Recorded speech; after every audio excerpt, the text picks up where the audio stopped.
All right, hello wine drinking people. Today is Wednesday, May 12th, and we've got a great month of May for you. Next week, we got a doubleheader coming up at Cafe Maxx, our California Cabernet tasting. That's what I'm here to tell you about today. We've got a cooking class on Thursday. Those of you that have not been to the cooking class, absolutely fantastic. One of the best values at Cafe Maxx for $65 plus tax and tip. You get a 4-course meal, you get cooking instruction from Oliver Saucy, and very entertaining in addition to being informative. And then Friday night, we've got our Vintage Piedmont tasting here at the store next week, the 20th of May.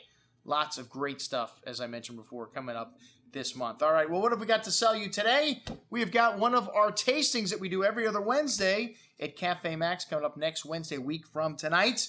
On the 18th, we're going to be tasting through 8 delicious Cabernet Sauvignons from California. Cabernet Sauvignon is our favorite immediate gratification wine. If you look in the store, we've got like 350, 400 different Cabernet Sauvignons on the shelf.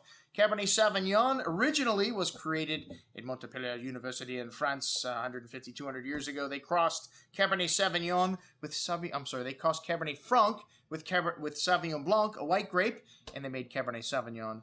And after phylloxera happened, the turn of the 20th century in Bordeaux, they started to replant mainly to Cabernet Sauvignon instead of Malbec. Malbec used to be the most widely planted grape varietal because Cabernet Sauvignon did much better with the American rootstock. And this is a varietal that you can grow almost anywhere, but it seems it does have areas that it favors.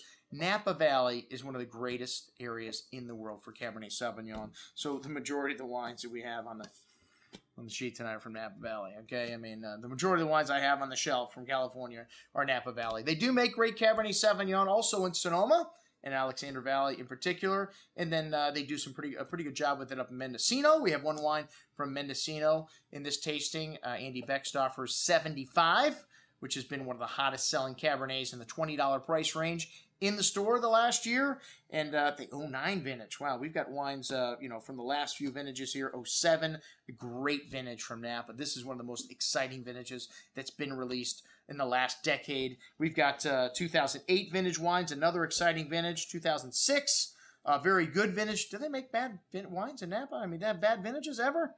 Well, they can have a difficult vintage like 2009, 2010. Both of those were a little bit difficult for some people, but 08, 07, 06, 05, very good vintages, and that's pretty much what we're going to have on the table here for you folks. So check it out, what we're serving at our Cabernet Sauvignon tasting at Cafe Maxx on today's email. I'm your host, Andrew Lamposoni, signing off for the Wine Watch, saying remember, always drink the good stuff first.